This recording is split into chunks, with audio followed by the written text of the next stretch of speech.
You're listening to the Skeptics Guide to the Universe, your escape to reality.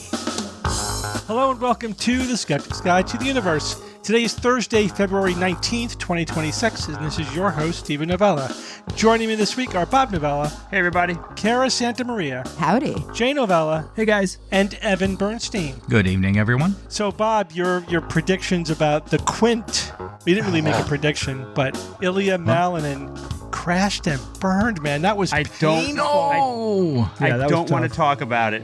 Wait, I don't know anything that you just said. You just said a bunch of words that mean nothing. Was this from last week? Maybe Kara wasn't. You weren't here. So this is about the Olympics. I don't know if you're watching the Winter Olympics. So Bob's piece was about whether Ilya Malinin, who was the lead American male figure skater, was going to do a Quint. He's the quad god, so he's the only guy, and he's the only one in competition who's doing quad axles, which is like a 4.5. Yeah, nobody on the planet can do it except him. And he's claims to have done a quintuple in practice. In practice, like five rotations. Wow. I see. It was possible. It was possible for him to actually do it and make history. And I'm watching it, so excited.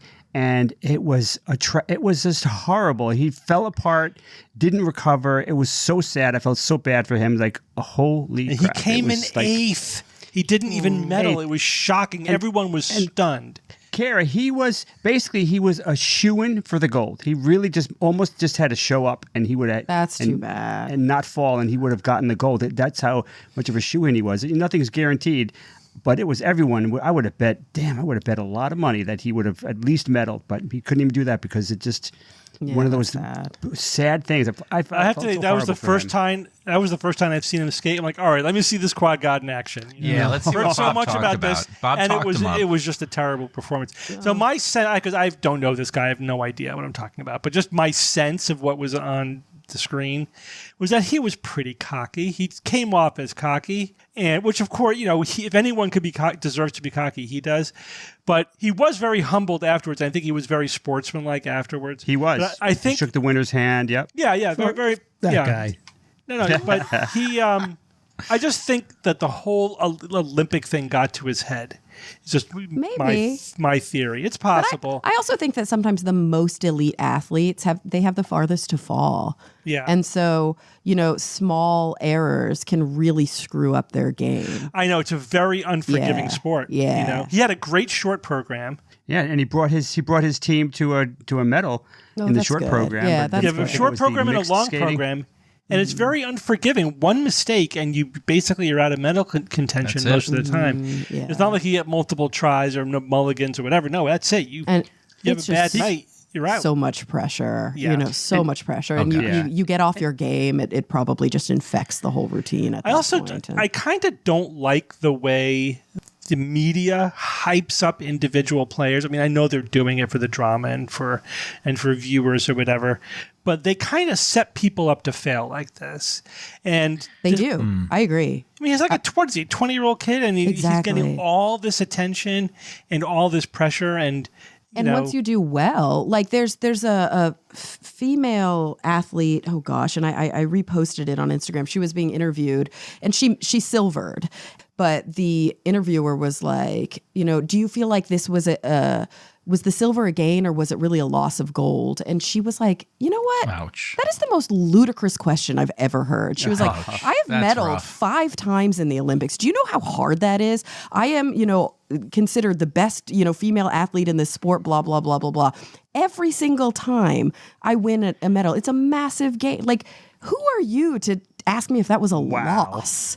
Yeah, to come in second in the world? Are you kidding me? I know. Yeah, it's just crazy.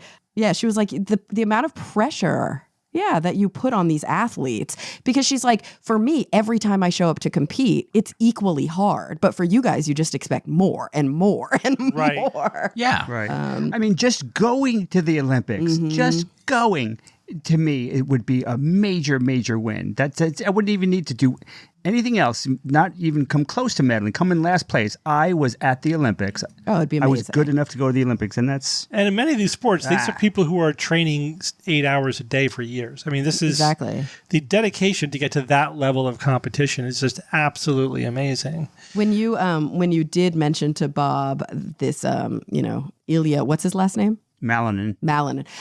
The first thing that came into my head was Ilya Rozanov, and anybody else who's listening to the show who is obsessed with heated rivalry like I am. That's probably their first thought, too. They're like, oh, Ilya Rozanov. You guys might not know what that means, but you should watch the show and check back in. Heated rival? Heated rivalry. I'm fanning myself off right now. Oh. Okay, then. It's just a very steamy gay love story on HBO right now, and it's based on a book, but people just fell in love with it, and it's just one of those shows where, thank goodness, the writers and directors and everybody chose to take it the way that they took it, because I would put it maybe on the shelf with like Schitt's Creek and Ted Lasso, not because it's as funny, but it's just one of those shows where you're like, I needed that. That was just good. Oh, nice. Yeah. I needed something that just was good and made my heart swell. So yeah, I loved it. This is the first Winter Olympics that I'm really into curling. Have you guys been watching curling at all? Oh, the little bit. curling There's- controversies in curling. Those damn fingers, man. They almost got into like a fist fight. What the hell is know. going on? Is that cheating? I mean, It absolutely is against the rules. Well, It's it right, is, but Steve? but they don't get called out for They it. don't right? get called out for it. I mean, what was amazing was that the teams actually had words with each other and they fought over it. But I've seen other times when something happens, like somebody was in the women's curling, the American team and the Japanese. The one of the American players, they sweep in front of the stone, and the sweeper got stuck, and she actually changed the course of the stone with the broom. Oh my God. I've only seen that happen that one time. And obviously you can't What do happened? that. The two teams just talked politely with each other, about what to do about it. So the other team has the ultimate right to decide what to do. Right. But it was like the most polite discussion about, okay, well, yeah, she's like, oh yeah, maybe it happens. It was not like she was hiding it or there was accusations, or it clearly wasn't deliberate. So you just sort it out, and they said, all right, we'll just put this stone back to where it was over here. I like that. I'm going that to was say it. that's because this is a quintessentially Canadian sport. Maybe. We could learn a lot from our neighbors. But it is very, very tactical. It's almost like chess on ice. It really is. Once you learn what they're doing, why they're doing it, it's really fascinating. Yeah. Sometimes they thread that needle and like, oh my God, you made that between those two stones? Wow. Well, the Olympics, the skill level is very high, but because it's so high, it's not like you win because the other person missed. You know what I mean? Like it's the winning team wins because strategically they placed their stone, where it needed to be in order to set up a situation that they needed, etc. Did you see anything like interesting happen, Steve? Well, there was the broom incident and the boop. Those are where the guy touched the stone after he released it, and he walked out of an interview. That guy, he was Canadian actually, and he was nasty about it. Ooh, that's not Yeah. good.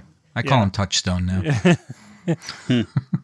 But he said, listen, he basically his attitude was, no one does it. It happens. No one does it intentionally. It's not cheating. It just happens.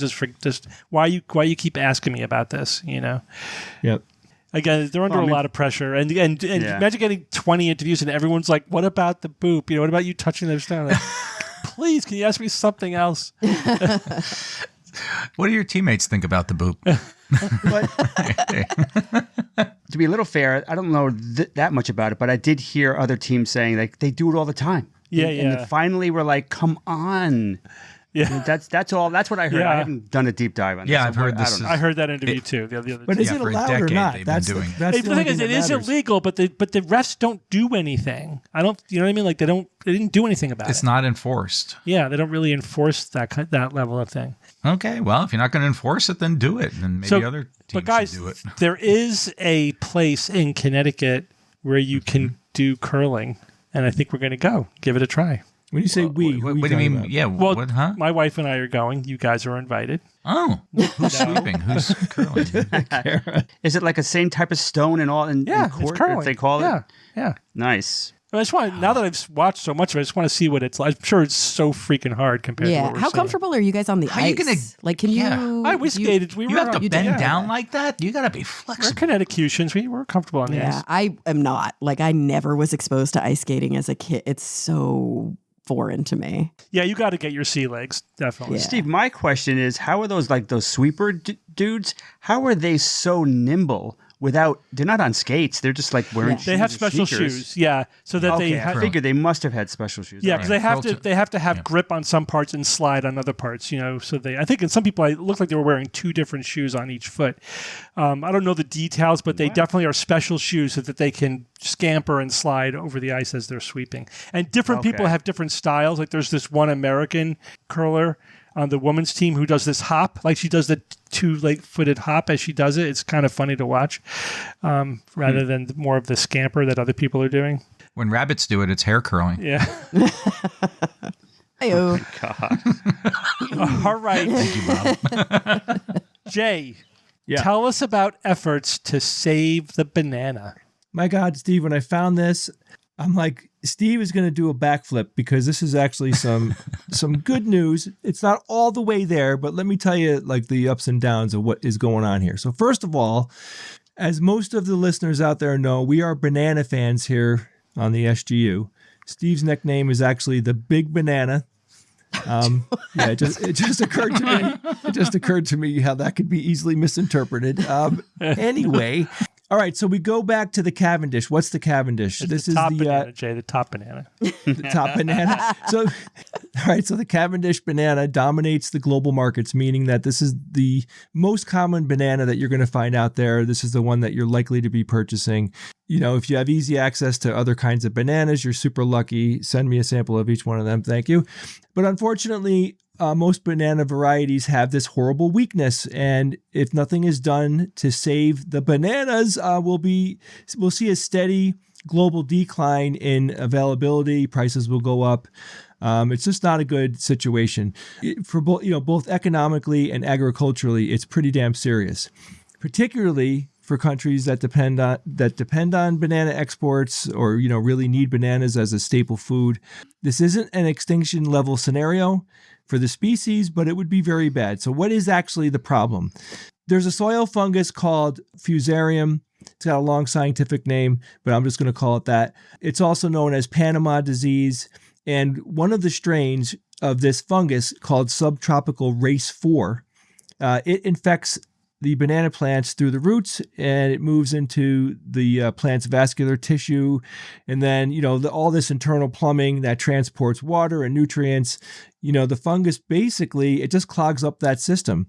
And once a plant has it, their leaves begin to yellow, it wilts, the plant collapses. And of course, all fruit production stops. It's bad. Jay, can I clarify a couple of things? Yeah. Because I'm all over this story. Well, of course you are. So Well. just for historical purposes, the Gros Michel, that was like the good banana that got wiped out before the Cavendish. Yeah. That was wiped out by race 1. Yeah, that was a bad one. Yeah, now we're up to race 4. But you said subtropical race 4. The disease that's actually harrowing the Cavendish is tropical race 4. But the subtropical race 4 that the study is on is a related disease, just to clarify that. Uh-huh. The subtropical race 4 affects mainly an area of Australia, which is where this research was done, whereas tropical race 4 is more worldwide. So it's even worse than we thought. Well, I knew how bad it was. So, all right. So once these symptoms are visible, the plant's basically dead. The plant's dead. Your plant's dead.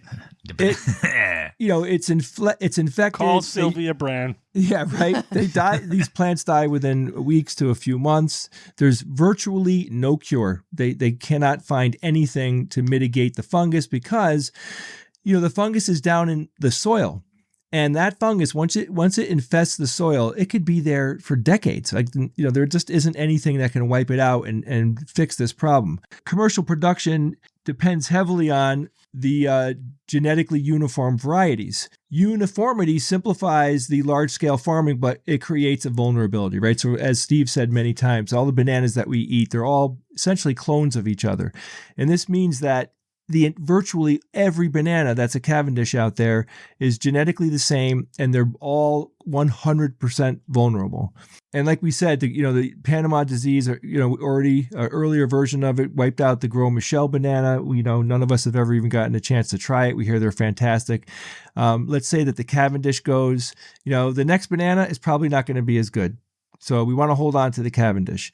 So let me get to the study now, because this is where some good news happened. So this study addresses this threat, and it's looking at things on a DNA level. So the study was led by Andrew Chen and his colleagues at the University of Queensland, and they identified a genetic region that's linked to resistance in wild banana relatives known as the Calcutta 4. So this cousin of the Cavendish has a resistance to the fungus. And, unlike all these commercial bananas, or at least most of them, this wild plant shows a really strong natural resistance to tropical race 4. And the question here is, what in the genome specifically provides the protection? And this is where their work started, right? They have to figure out what DNA is involved in this fungus resistance. So the team crossed the resistant wild plant with a susceptible banana line. So they had a hybrid there. It's a hybrid. The offspring showed DNA variations, of course. Some of the children plants resisted the infection, others didn't. They died. And the resistant variations are the actual entry point for genetic mapping. And this is where all the magic happens. So they compared the DNA of the resistant plants with that of the susceptible ones. And researchers can now look for a specific DNA region or regions that are only in the plants that survived, right? This narrows it way down to just a few places where they think that the actual DNA that is coding for the resistance could be. So now, of course, they want to find it. They want to get down to the exact thing. So they use genome sequencing, and they identified a specific region on one chromosome linked to resistance. And the study, they didn't yet isolate a single confirmed region or the actual snippet that is it. To clarify, they got it down to a 5 to 10 megabyte region of the short arm of chromosome 5. Now, I know a lot of the reporting said that they identified the quote-unquote gene, but they have not identified the gene. They got it down to that region, but there's probably a few genes in that region, so now they need to get it down to the specific gene level. Yeah, and the breeders that are doing this, they can screen seedlings for the specific DNA markers that are associated with this resistance before actual disease testing. So this approach, it's known as a marker-assisted selection. This dramatically accelerates the development of more resilient varieties. And the study, significantly improves their chances of developing resistant banana varieties, and that's exactly what we need right now. In the end, they have more work to do, but they seem to be on the right path. I mean, the awesome thing is that there was a variety out there that just was resistant, and their job now is to narrow it down, figure out what it is, and then they can use. I guess they'd use CRISPR, Steve, to do this. No. This is all breeding. It's all just done through breeding. Yeah, so let me just tell you, again, back up a little bit. There's actually there's multiple programs out there trying to develop these race-resistant bananas, right? And they're mainly using 3 different methods. Actually, there's already a GMO Cavendish banana that is resistant to tropical race 4. So they're planting it everywhere, right? Well, no, but I didn't think so. It does have regulatory approval in Australia, so it can be commercially cultivated and can be consumed in Australia. And this was approved, I think, in 2024, so just about a year ago. Really? Yeah, this is a GMO race 4 resistant Cavendish banana. They're keeping this on the sidelines as kind of a backup safety. It's a safety net, as they're calling it, in case this really becomes a problem. There are 2 other programs. So the CRISPR is sort of the newest one. They're starting to use CRISPR. Again, the reason to do that is because not only because CRISPR is an awesome research tool, but if you're modifying existing genes without introducing new genes, and it's yet in most countries now it's technically not GMO, it's just genetically engineered, not genetically modified.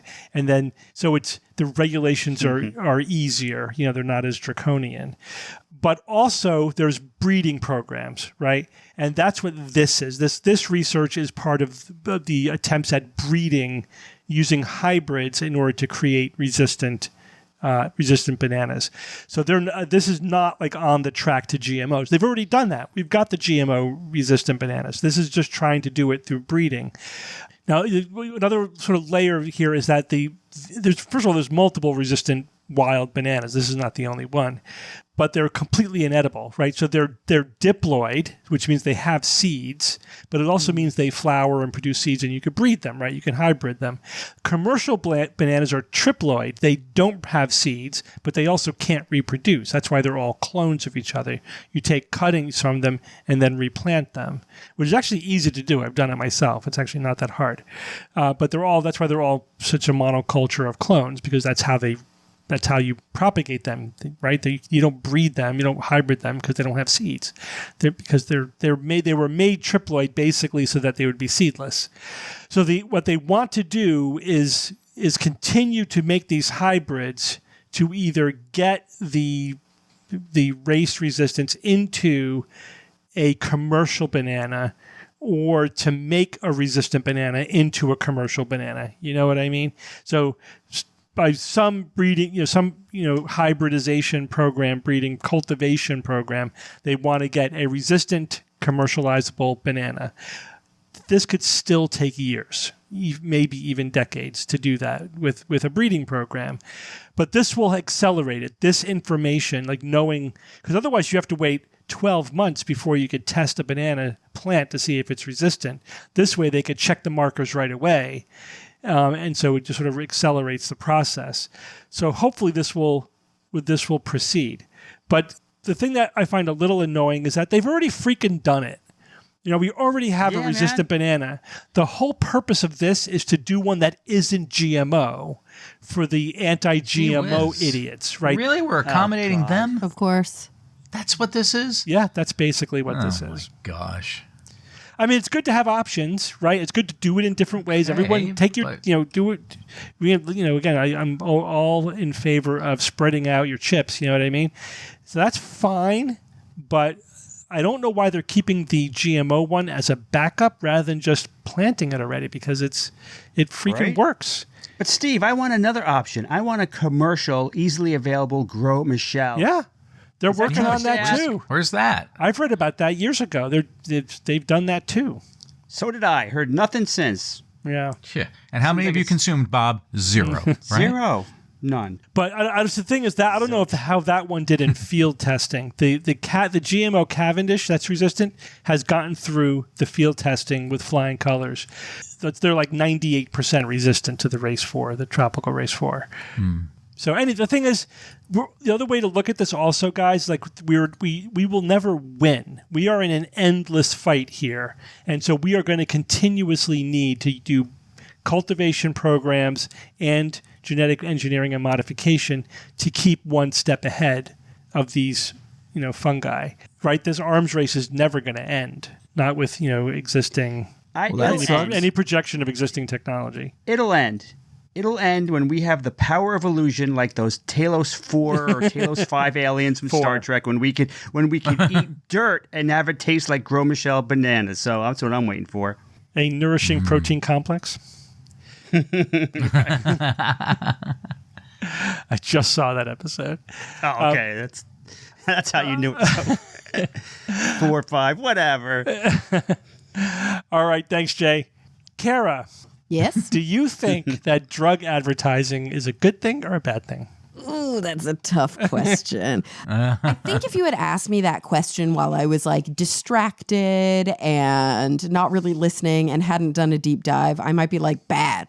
Advertisement's bad. And I still think that there's a part of me that has that gut reaction and that can actually defend. Ooh, this would be such a good debate, Steve. Mm-hmm. It would be. Like, it could be. Defend. Yeah. Because you're right. You have to defend. It cuts both ways. It cuts both ways. And so I want to really get into that. But I think that one of the best ways to do that is to ask the guys who maybe haven't done a deep dive like you or I have, Steve, what are some reasons that maybe advertising pharmaceuticals like we do here in the United States and also like they do in New Zealand is a bad thing? What are the risks of advertising pharmaceuticals direct to consumer? So like in television ads and magazine print ads and things like that. Risks. Yeah. Well, I mean, the advertisement itself, I know my mom sees some ads and she reads the fine print. She's like, I'm not taking that drug.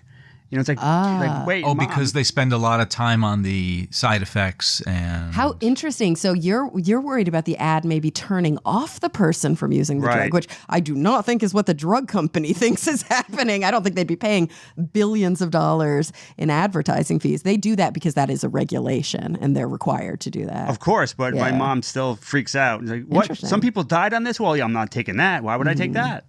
What are some other reasons that maybe, for example, the AMA, which opposes direct-to-consumer advertising and has a policy statement on it, why do you think they oppose direct-to-consumer advertising? getting people anxious, nervous, stress.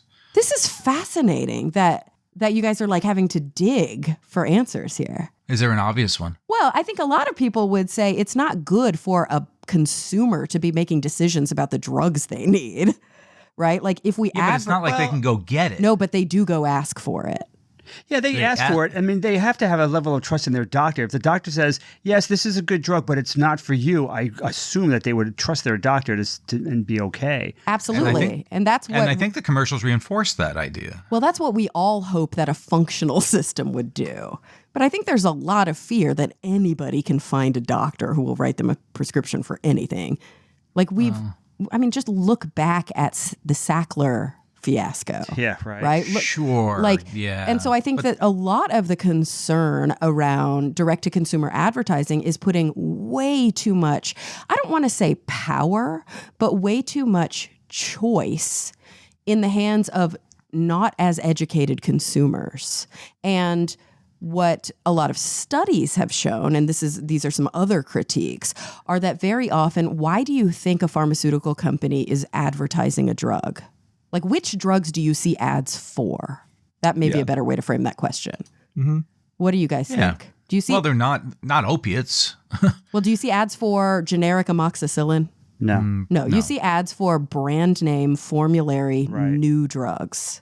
And then in parentheses is the technical term for it that no one can pronounce. But it's on patent. It's on new, patent. So expensive drugs. Exactly. There That's is what- no generic Yes. form. Yeah, so Yeah. they have to Right. recouping their. So it's pushing people away from cheaper generics. Which, Well, but the Exactly. interesting That's the concern. That's the concern. But the interesting thing is Yeah. that the research actually shows that advertising brand name drugs actually can result in more people taking generic drugs for the same condition. So there is, Okay. it kind of can cut both ways. Yes, there is a concern, and I think it's a legitimate concern because we know that this happens in drug manufacturing. In order for a drug to remain kind of financially viable for a pharmaceutical company, once something kind of lives its life, they lose the patent, there's now competition in the marketplace, there are cheap generic alternatives, there will be some sort of formulary change, some sort of update to the drug. Well, now we do it in an easier to swallow pill, or now we've added this secondary drug so that, it satisfies or extended these release issues. is the big thing. That's a huge one, right? And sometimes that is XR. Yeah. a legitimate benefit to the patient. And sometimes, and actually a lot of studies have shown that when there's a sampling of which drugs are being advertised in direct-to-consumer marketing, that a large proportion, we should say, of the drugs being advertised are no better than their previous or generic iterations. So they don't confer any demonstrable benefit to the consumer.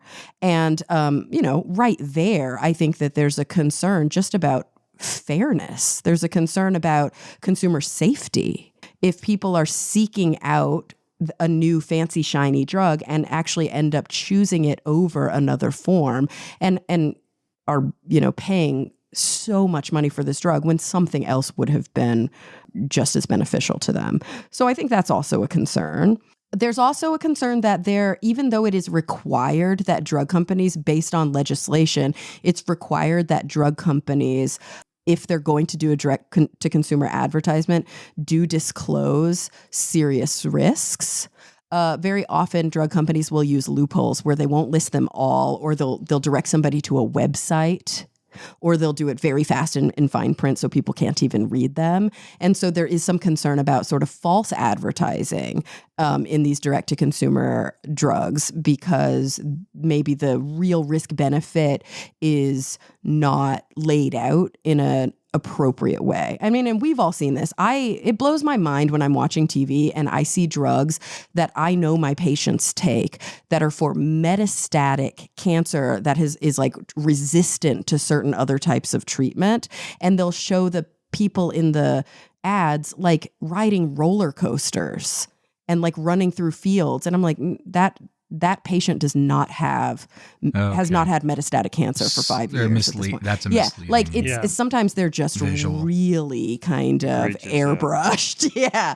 Wow. Like, are you in heart failure? Well, this drug is going to help you, blah, blah, blah. And it's like, that patient is not in heart failure. Right. The patient in this advertisement. Riding horses and exactly. Yeah. So there's a concern there about misleading. Also, just like the sheer amount of money that these pharmaceutical industries are spending in order to try and persuade you to buy this drug over that drug. I think for a lot of people, and I think that's where my sort of knee-jerk reaction comes in, is I just don't like advertising.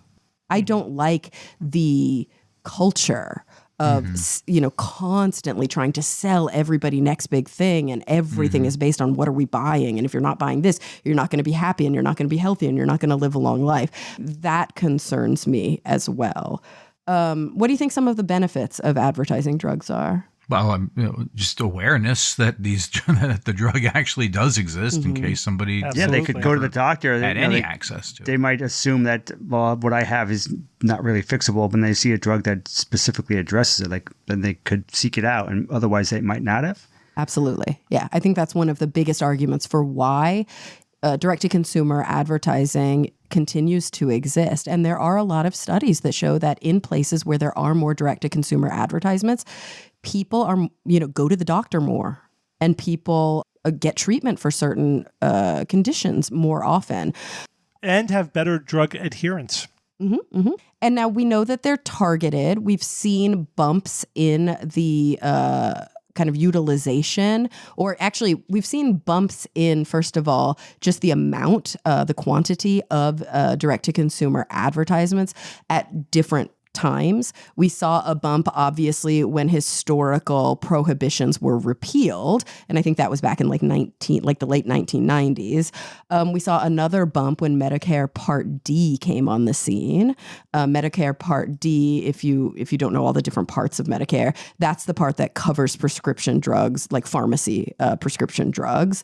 And so we did see that once Part D came onto the scene, there was a huge boom in drug advertisements, and that specifically targets older adults. We also see that in markets where there are more older adults living, there are more pharmaceutical drug ads.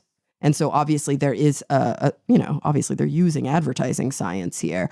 But I think it's really interesting when you start to dig into the literature and things get a lot more complicated, that direct-to-consumer advertising can have a huge, and actually does seem to have a huge effect on physician prescribing. It also can, at the same time, avert underuse, but it can also promote overuse. Yep, both of which are about an equal problem. Yeah. And so it's like, is the answer to this removing them altogether, like both the Trump administration has begun to push a little more firmly? And, to be honest, this has historically, I think, been a sometimes bipartisan, but definitely a more left-leaning policy agenda. And so like Bernie Sanders put in a bill recently, but also it's a bipartisan bill. So the question is, if we were to just ban it outright, which is actually what the American Medical Association calls for, they support a ban on direct-to-consumer advertising. And then they say, until or unless a ban is in place, we oppose any sort of ads that don't do all of, and they have a laundry list of things that they think ads should do to be as safe and consumer friendly as possible, which is, of course, have a good balance between benefit and risk. Don't show a person doing something that they couldn't do on this drug. Be clear about warnings and adverse effects. Don't make claims about the product or compare it to other products when it doesn't confer a significant benefit to that other product. Don't say it can do things it can't do, which is a problem. Yeah. So if they were more aggressively regulated and like really dialed in, they wouldn't be that bad. They probably, the upside may be greater than the downside. The other option, what I sort of have recommended, is that allow pharmaceutical companies to advertise, hey, if you have asthma, there's new treatments available for asthma. You should go to your doctor and ask them about them. And just to raise the number of people who are seeking treatment for diseases for which they have drugs. Now, it wouldn't give them as much bang for the buck, but it's sort of a halfway compromise. It would still send money into their coffers, but maybe not as much. But without any really of the downside, right? You get the increased awareness of the disease, getting people off their, to the doctor, increased adherence, decreased stigma of the disease itself, all those things that we want to get out of advertising, but without the pushing the latest expensive drug, even if it's no better than older, cheaper drugs.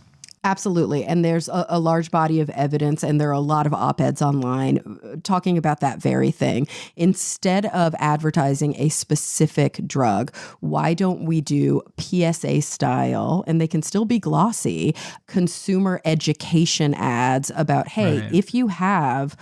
We all remember when Restless Legs, that there was like a whole, it became the butt of a lot of jokes, right? Yeah, when it was like, are your legs restless? You need this drug. And people were like, what? A pharma will push anything. Well, I'm sorry, but that's a legitimate, syndrome, and it can cause massive lifestyle problems for a lot of people. Yeah, there's a lot of misinformation at the time that the diagnosis was invented by the pharmaceutical industry, which is not true. Ooh, that it was they did it to repurpose drugs that were failed for other reasons, which is not true.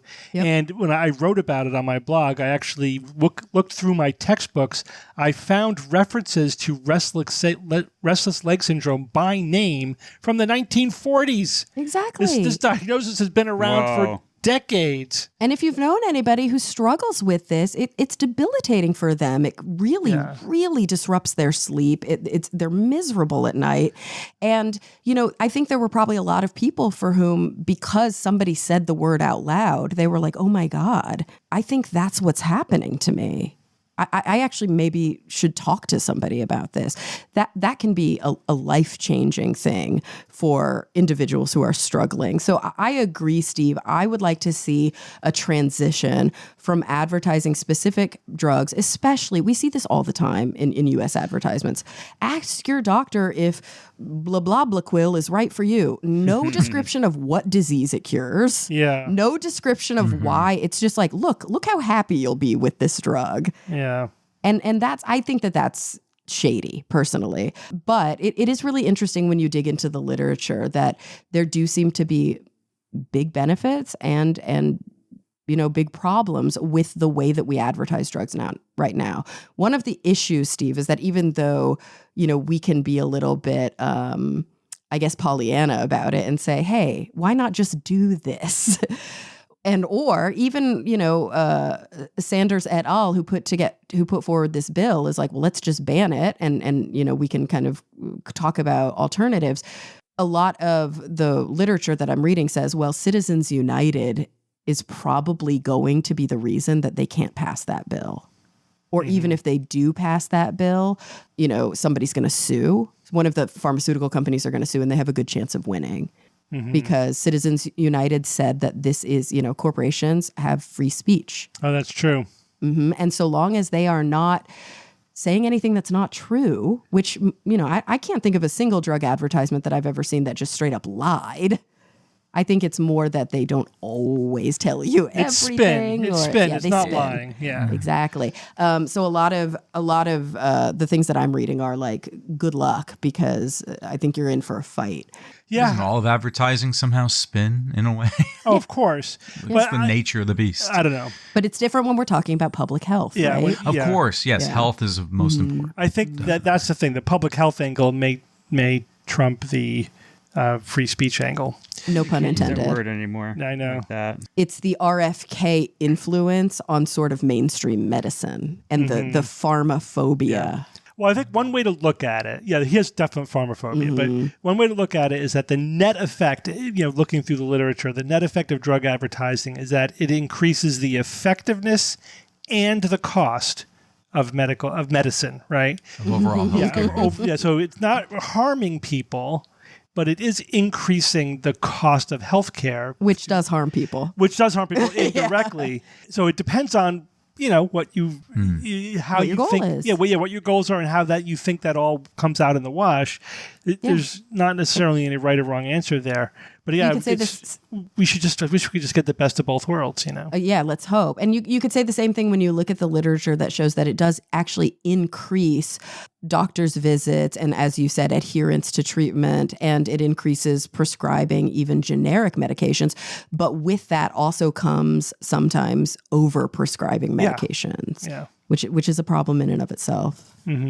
So, I just wish that I think this is part of a scattered managed care system, but I wish that there was some way that individual consumers had access to clean and easy information about, if I have this diagnosis, these are all of the treatments that are available. And the hope is that that's what your physician is supposed to do. Right. But it would be nice if there were some sort of federal program or some sort of community effort where individuals could go and they could say, oh, okay, I have type 1 narcolepsy. These are all the treatments that have ever been used. These are their risks. These are their benefits. But This that is the involves a standard lot of of care. talking to patients, which insurance companies don't like to pay for.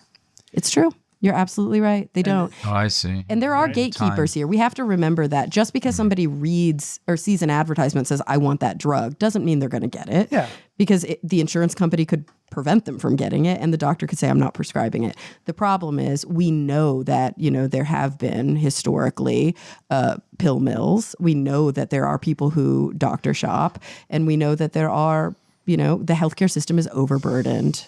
And there are times when somebody says, I want to try this, and a physician might say, okay. Yeah. Just to check the box and move Well, that's along. one of the points that the AMA has, is that it causes tension between the patient and the doctor because they don't want them fighting over. But I saw this, and I've been there. I've had patients come in and ask for drugs by name, and I have to go over again all the options. But sometimes they are fixed, man. They want what they want, and that does become a problem. Absolutely. Yeah. Okay, interesting, nuanced question. I love those. Yeah. All right, guys, I'm going to talk to you a little bit about prosthetics, robotic brain-machine interface controlled prosthetics, right? So I've been following this for 20 years. I've been talking about it a lot on the show. In the last few years, the introduction of the latest crop of artificial intelligence technology has really changed the landscape here. So now we have basically AI-powered prosthetics with or without a brain-machine interface, right? Because just AI, we're getting better at training the AI to control robots, and that includes prosthetics, right? Because that's basically like if you have a robotic prosthetic arm, it's a robotic arm, right? Yep. So what I was not really aware of until I saw this recent study that I'm going to talk about, there's an interesting downside to the AI control. So the AI control can produce a lot more exquisite, precise movement. Like if you're talking about a robotic hand, the ability to grab a glass, without breaking it or dropping it, right? Like you need that specific amount of pressure, and to be able to use it dexterously, to either brush your teeth or bring it to your lips or whatever. So AI helps with that a lot. right? Because it's just really good at that level of control. What do you think the downside is, though? Well, probably the weird feeling. You're like, what? Hey, is this even mine now anymore? Exactly. It creates a quote unquote weird feeling. It breaks the illusion of ownership and agency and control, right? So we want people to feel as if an artificial limb, especially one that's under their control, that it's part of them, right? They own it and they control it. They have agency over it. So those are sort of the three parts that we want them. And that's all things that your brain does that you're not aware of, right? Your brain has circuits that make you feel that you're inside your body, that you own your body parts, they're part of you, and that you control them. And when those part of your homunculus. Thank goodness. Right, too. Steve? Yeah, when those circuits are disrupted, you feel like you're disconnected from your body, right? Or that this body part does not belong to me. It's like attached to me, but it isn't me. Or you could have what's called alien hand syndrome, right?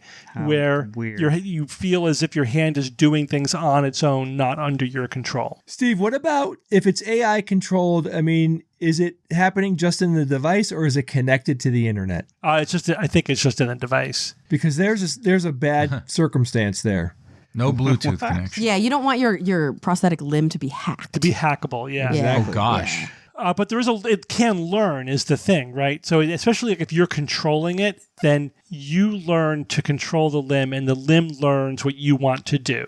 With AI, that training period has gone from months to days. It's made a dramatic difference in the ability to like really nicely control an arm. All right. The downside is, though, the degree to which the AI is controlling the limb sort of breaks the illusion of control, right? Because now it's doing stuff on its own, literally. Yeah. And so people don't like it. So what the study was looking at was just one aspect of that, was the effect of the speed at which AI-controlled prosthetic limbs move and how that influenced people's acceptance of it, like their sense of ownership and agency. And what they found, not surprising, but it was sweet good. Spot, I'm sure. There's right? a sweet spot. There's a Goldilocks zone, right, where it's not too fast, it's not too slow, it's just right? And the farther away you get from the Goldilocks zone, the more people feel weird and don't like it.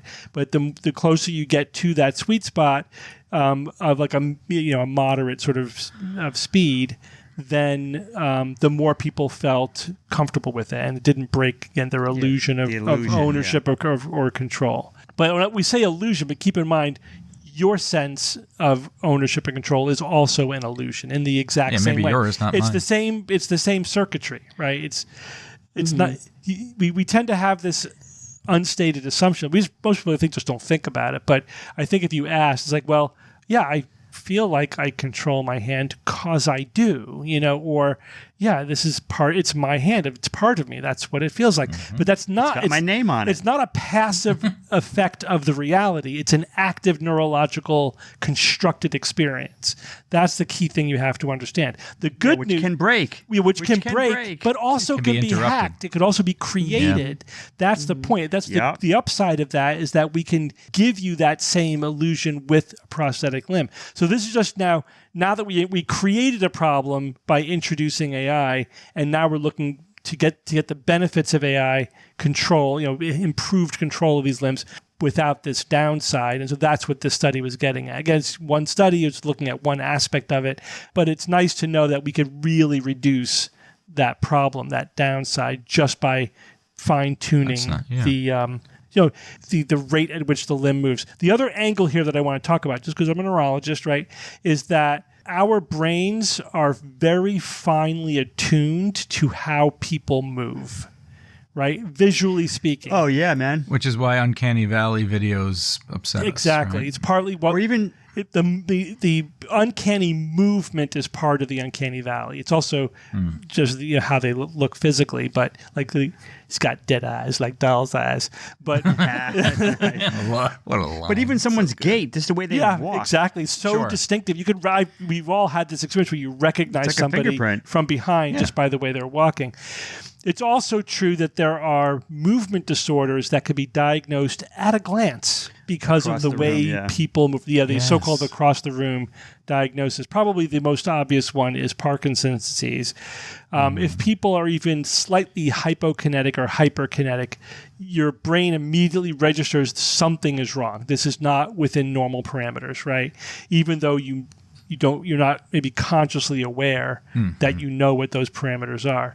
So it's not surprising that like your limb moving a little bit too fast is like your brain immediately registers like that's not normal. That's not biological. There's something uncanny about that. So you have to get it just within that sweet spot that our brains are so sensitive to in order for it to be optimal. So cool. One little incremental, progress on this very interesting technology. They'll get this one. They'll eventually figure this one out. It sounds like and get it right. It's progressing wonderfully, and it's 10 to 20 years further along than I thought it would be because of AI. Nice. I love when that happens. Doesn't happen often enough. All right, Bob, tell us about this glass storage. You know what I thought of when you sent me this news item was the original Superman with Christopher Reeve.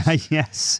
With the crystals. Yeah, with the crystal storage. There's something about like storing data on crystals that resonates. You know what I mean? That feels right. So tell us about this. Yeah. Okay, so this is from a Microsoft research project, and they've essentially completed this research, and this project is called Silica. Its goal was to use a glass-like material to archive like insane amounts of digital information at high density that also needs basically no maintenance and can also just, last for 10,000 plus years. So this is what they've been working on for, I think, 6 to 8 years. They've been working on this. There's a paper in Nature on it called Laser Writing in Glass for Dense, Fast, and Efficient Archival Data Storage. This Silica project can be seen as an attempt to deal with a couple of problems. And one of them is the data explosion that we are currently living in that I think is massively underappreciated.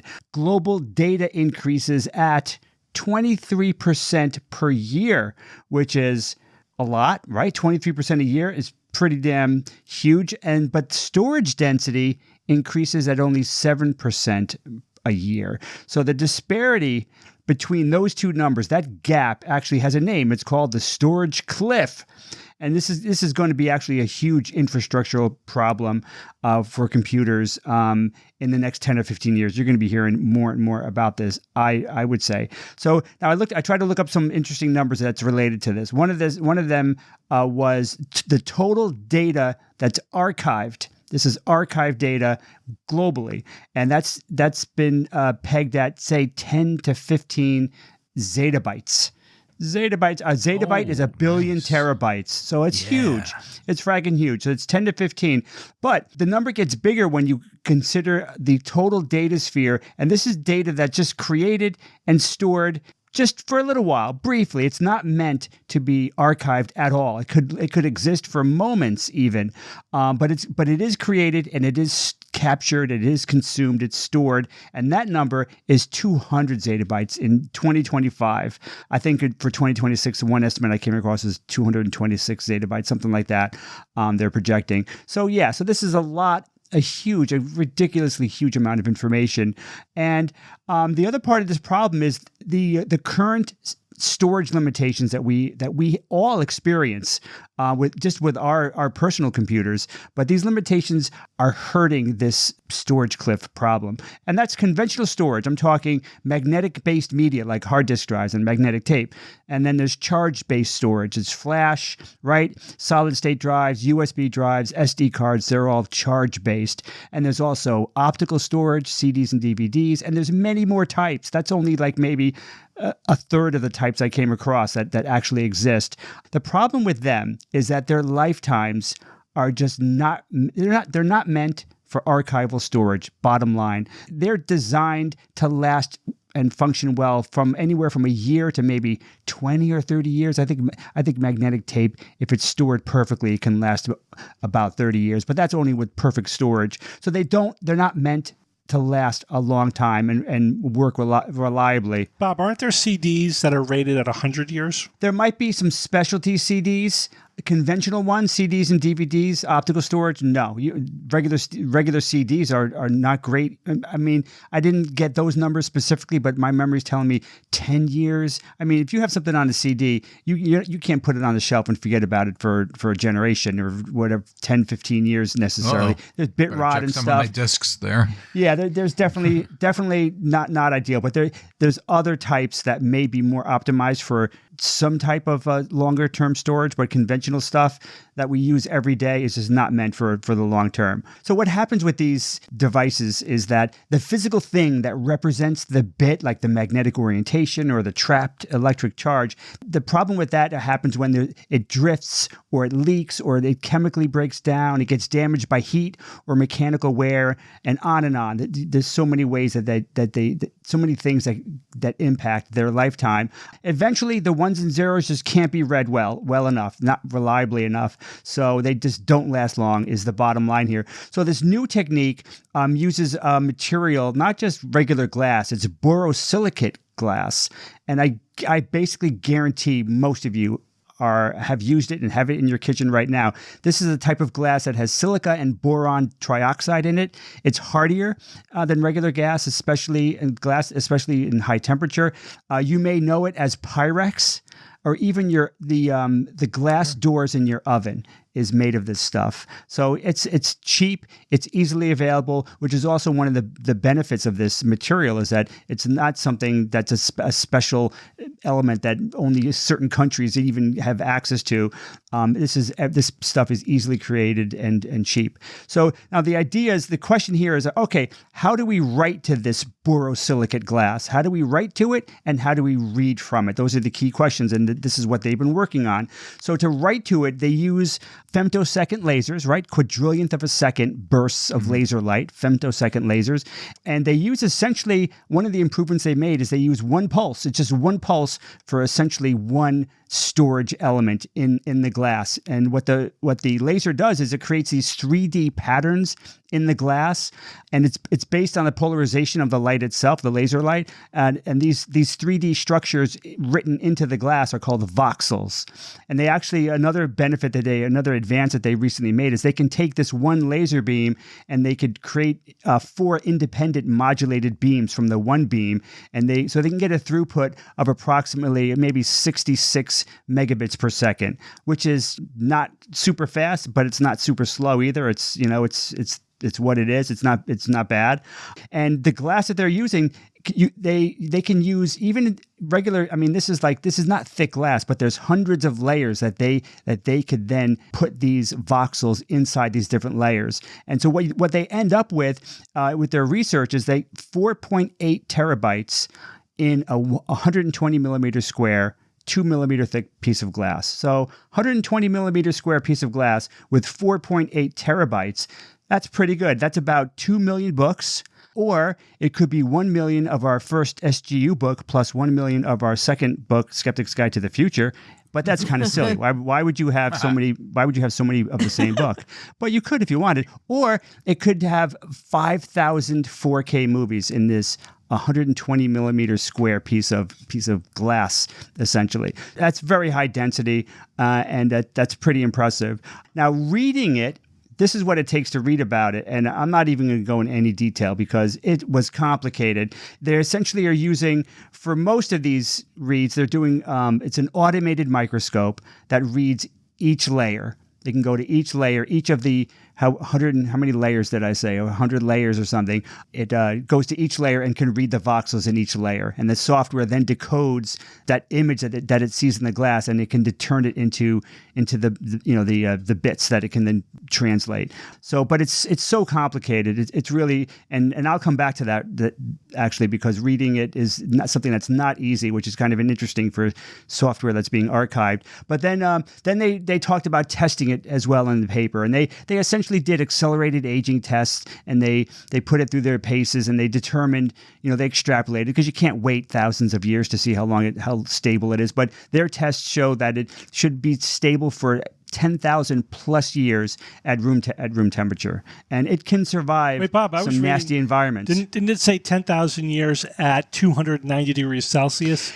Which means probably a lot longer at room temperature? I read a couple of different things, so it was a little confusing actually what they meant. What Microsoft said on their website was that they were throwing out numbers. They were saying 10,000 to 100,000 years. So let's just go with 10,000 plus years. All right. 10,000 plus. Even in, nasty environments. But that's the good point, Steve, is that they also show that this glass is chemically and thermally stable. It's not bothered by moisture or electromagnetic interference the way lots of conventional media can be. So that's a huge bonus here. I mean, this is something, what did they say? A lot of the companies that they interviewed, they said, what kind of storage media do you want? And basically it's characterized by two words: benign neglect. They want to be able to put their media on the shelf and just kind of ignore it for a decade or more, where there's no maintenance costs. All of that are just the huge bonuses for this kind of storage.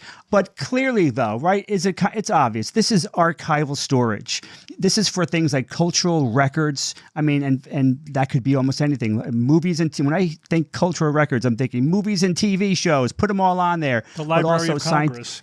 Library of Congress, scientific data sets, legal archives. So much stuff can go on there. Wikipedia. Yeah, absolutely. This is not something that's going to be for everyday computing, if it even takes off. So you're not going to be seeing this on your desk really at all, because it's just like, do you have a femtosecond laser to write this out, or do you have these specialized microscopes to read it? I don't think so. But Bob, that could be a good service. Imagine like, hey, you could upload terabytes of data and we will archive it on this crystal, so it'll last for 10,000 years. That'd be great. I mean, you could, and that points to another benefit, Steve, is that once this is like a worm media, right? Once, read many. Nobody can change that data. Nobody can hack that data. So this is static, and that's another benefit if that's which is perfect, of course, for archival storage. So one thing though is that was disappointing a little bit to me was that this is not meant for far future civilization to get this and read and learn our culture based on all of this densely stored information. It's good and it's bad. So the good thing is that a future civilization could see these voxels, because all it is really, it's advanced, but it's fundamental optics. This is rediscoverable if there's like an apocalypse. Eventually, if human civilization survives, it could rediscover these fundamental laws of optics, and they could be able to see these voxels if they find this material.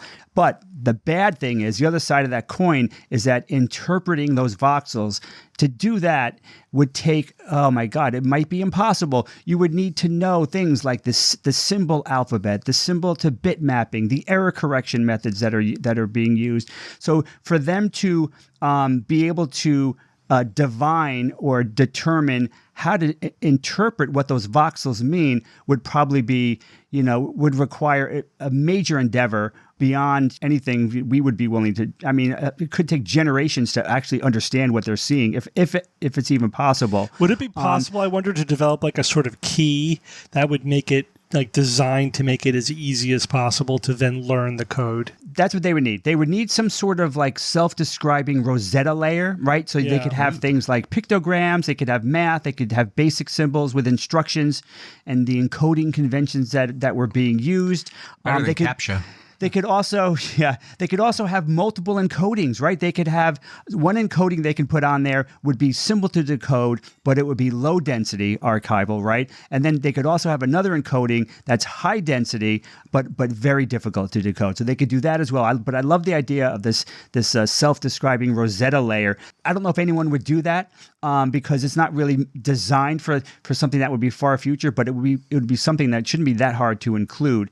And also, from what I read, this was interesting. Microsoft said that this research phase for this technology is complete. They're done. They're essentially, it seemed to me, just wiping their hands of this. And what they're going to do now is not really develop it further because, in their opinion, the research is done. They want to encourage other organizations to explore turning this research into a practical product. So let's see if anybody takes it up. I think if there's not much interest now, I think there will be interest in 5 or 10 years, considering this cliff we're on of data that we're creating so fast and not having anywhere to put it, it could become increasingly important over the next 5 or 10 years. So we'll see what happens, but interesting tech either way. All right. Thanks, Bob.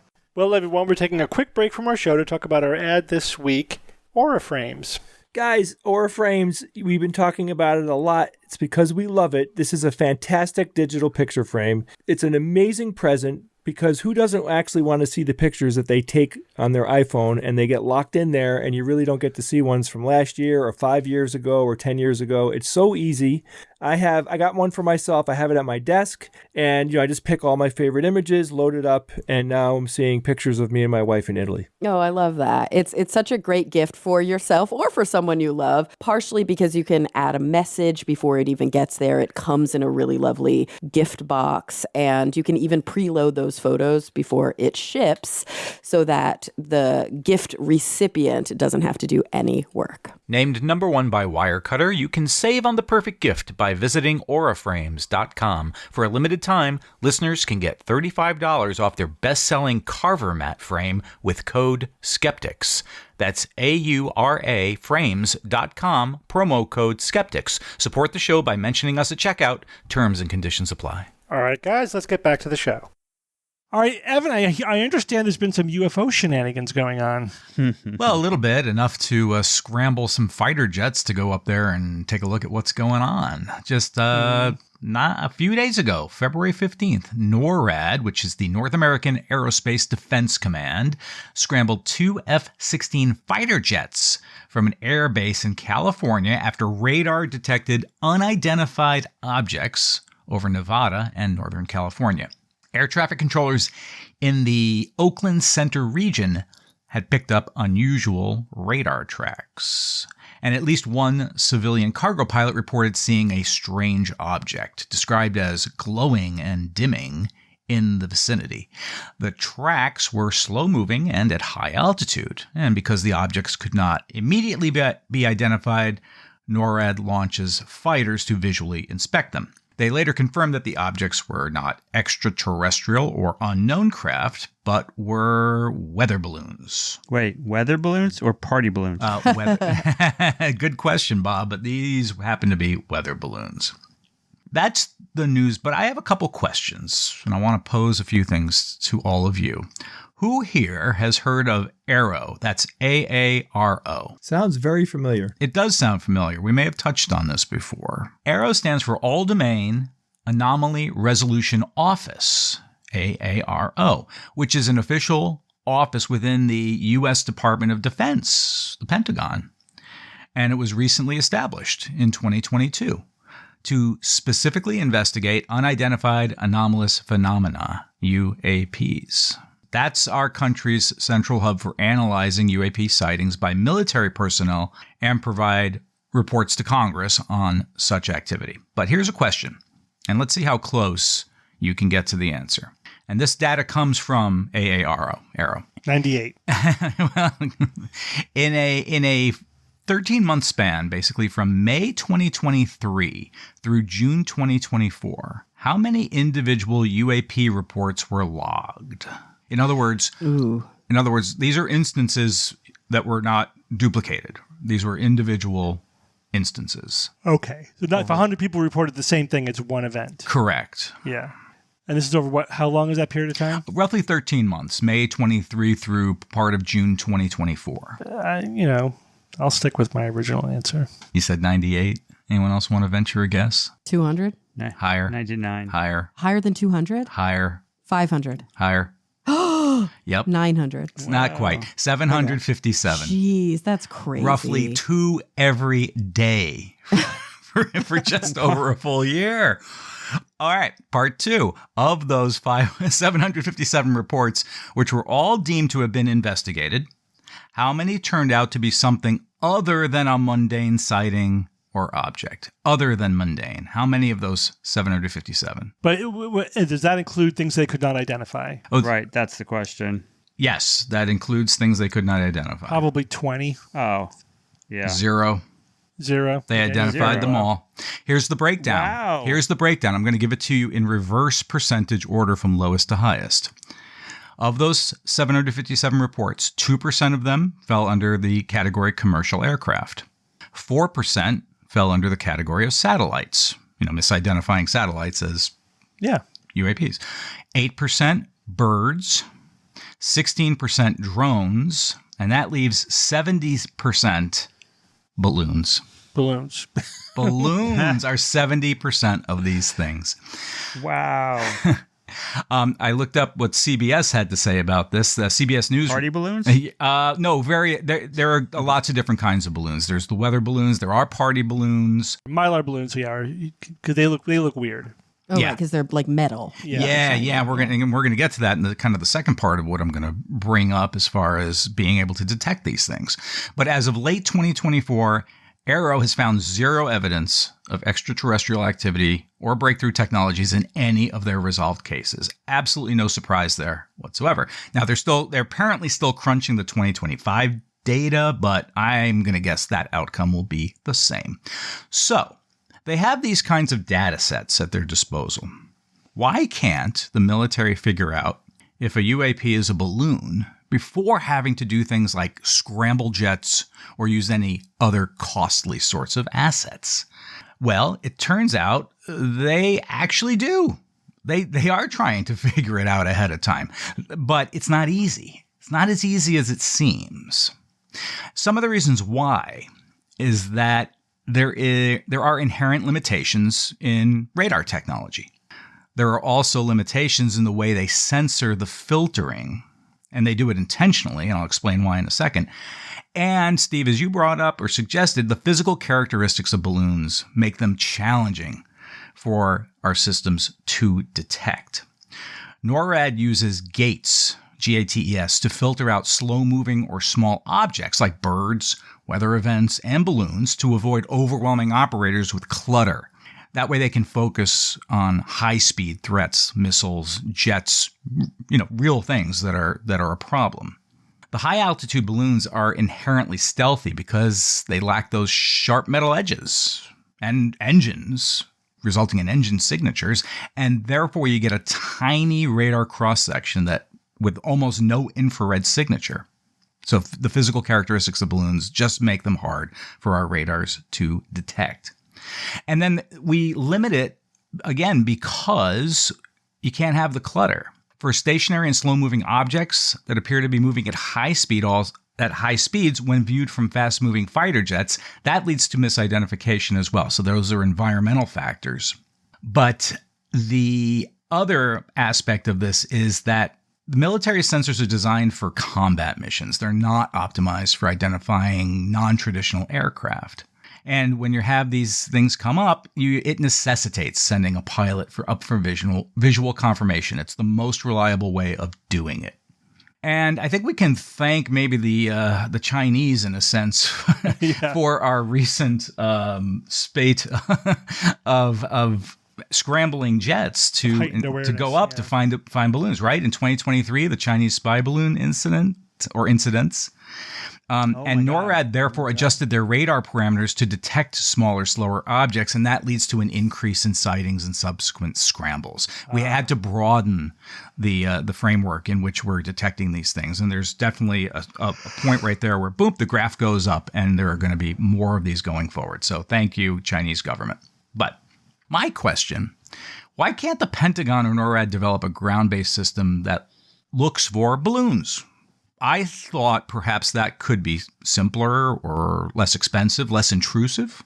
But apparently, after doing some number crunching and some research on that, that's not necessarily the truth here. But at the same time, they are trying to develop better systems that can look for things which would include identifying balloons. But again, it's not without a certain cost. Large-scale space-based as well, satellites, right? Why can't we point our satellites down and try to help with this as well? Well, this is also something that they are working on, but that is also obviously very expensive. But here's the math as far as what it is to when you compare scrambling jets versus building a system that will detect balloons.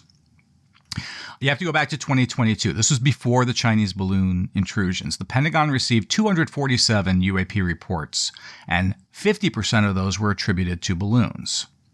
If the military scrambled jets for 10% of those cases, 25 times, the annual cost would be about $12.5 million. That assumes a maximum of 500,000 per mission, and it's usually 300 between 300,000 and 500 per mission, but call it 500,000 per mission.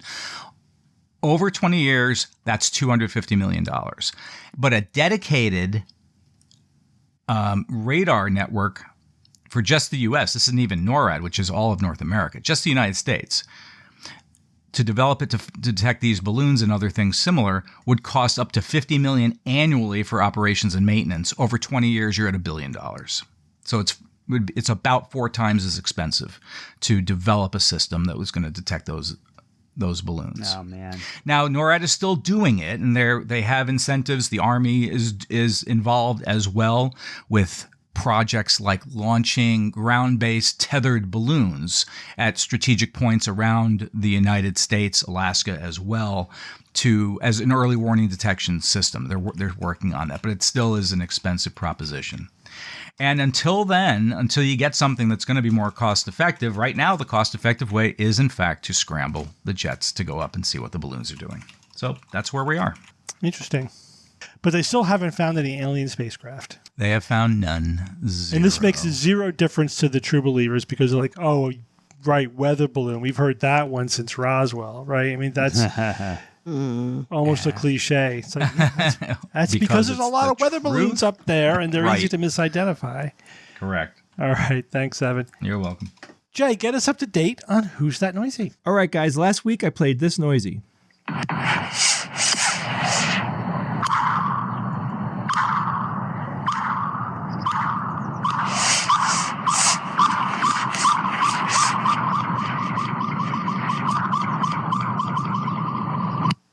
Do you guys have any ideas? Well, it had that pattern where it gets increasingly frequent.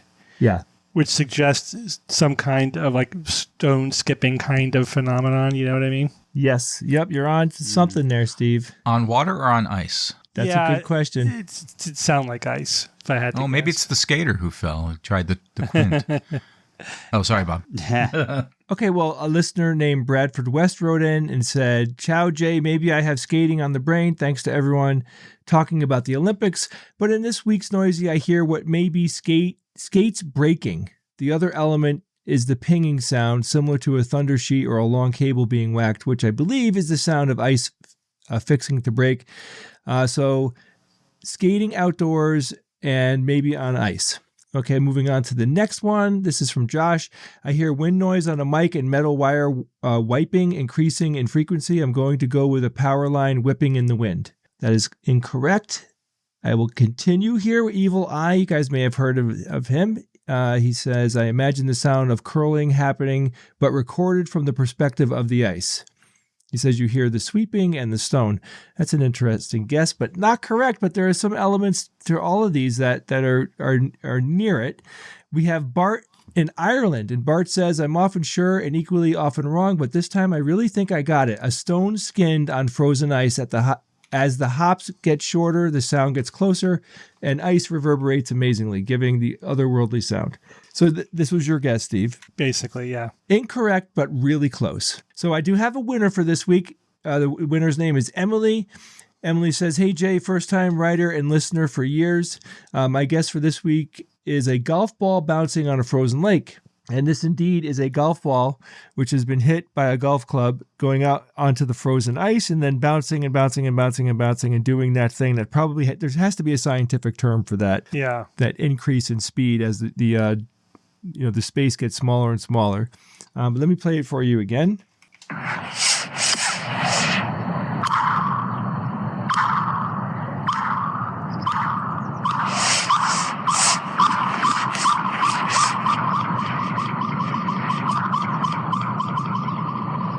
I think that has the sound of a golf ball and the sound of ice to me are very present in there. But good job, everyone. I got tons of guesses this week. Thank you all for sending me those guesses in.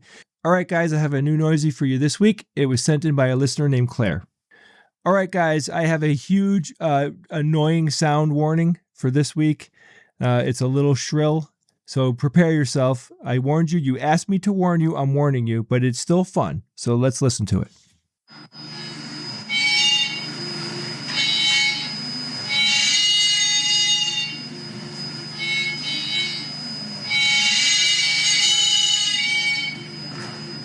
All right, guys, if you heard something cool this week, or you want to email me a guess, email me at wtn@theskepticsguide.org. Steve, I got tons of things to talk about, but I'm going to do it very quickly. All right, first, if you like the work that we do and you want to support us, you could become a patron of the SGU. You can go to patreon.com/Skeptics Guide. Let's face it, the world needs help. The SGU has been here for 20 years. We intend to educate as many people on critical thinking as we can, and you could be a part of that effort. So please consider supporting us. Our new podcast called Political Reality Podcast, hosted by Steve Novella and Andrea Jones-Roy. We have launched. We have many podcasts out now. This is a video podcast and an audio podcast, whatever you prefer. And then we have lots of tickets for sale. May 29th, we have the Secret SGU Meetup. This is a very low number, high exposure event where you'll have plenty of time to talk to all of us here at the SGU. May 29th, this is happening in Madison, Wisconsin. You can get tickets on our website. We also have an extravaganza that we're doing on May 30th. Also in Madison, Wisconsin. Tickets are available on our website. And we will have a private show plus, which will be happening on May 30th. 3 shows all happening in Madison, Wisconsin. Just go to theskepticsguide.org for more details. Guys, we are going to be at 2 conferences in July of this year. One of them is going to be in Sydney, Australia. That's going to be Nauticon 2026, also co-hosted by the Australian Skeptics. You can go to skepticon.org.au or nauticoncon.com for more information and all the tickets and everything. It's going to be a ton of fun. Dr. Carl will be there. You guys know who he is, right? Oh, yes. Absolutely. Love Dr. Carl. Yeah, he is actually pretty awesome. I really do like him a lot. He's going to be joining us for all of the stuff that we do at Nauticon. If you've been to one, you know what I'm talking about. He's going to be on stage doing almost everything with us, if not everything. So please consider joining us there. We're going to be at SciCon 2026. This is June 11th to 14th in Buffalo, New York. And we're also going to be in New Zealand. Go to conference.skeptics.nz. This conference is going to be at the end of July. All the details are on the website. We will be doing a couple of different things at this conference. Basically, the Saturday of that conference, we're going to be delivering all the content. And we will also be there for the Friday night dinner. Just go to the website, see everything, and we hope to see you guys at one or all of these events. All right. Thanks, Jay. All right, guys, we have an interesting question. I was going to do this last week, but I wanted Kara to be here for this. This comes from Derek, and he writes, "Hey, y'all. Since there is both a neurologist and a psychologist on the show, I figured you would be a good place to ask this. If you didn't see the entertainment news, Kanye West recently put out an open letter apologizing for his past behavior and explaining it is a manifestation of untreated bipolar disorder. This opened up a chain of comments on Reddit dismissing it by saying, bigotry is learned. It's not a side effect of mental illness. Others would try to explain that they witnessed people in their own lives slip into destructive chains of thought due to mental illnesses like bipolar disorder. A similar thing happens when it comes to dementia or drug alcohol intoxication. People say things like alcohol only reveals a person's true thoughts as if it's some kind of truth serum. People with dementia can suffer dramatic personality changes, including developing bigoted views they never held before, at least openly. I feel like this idea is misguided. My understanding of modern neuropsychology is that we are all awash with intrusive thoughts or flashes of ideas that go against our values, but those with a healthy mind and psyche are able to quash them before they take root, sometimes before we're even aware of them. And yes, while disinhibition can sometimes reveal thoughts we hold true but seek to suppress, I feel like there's a point where it's just plain delusion and not an automatic representation of who we are or what we stand for. What are your thoughts on this? I imagine the full explanation is complex and situational, and I'd love to hear more. Derek." Kara, you want to get started?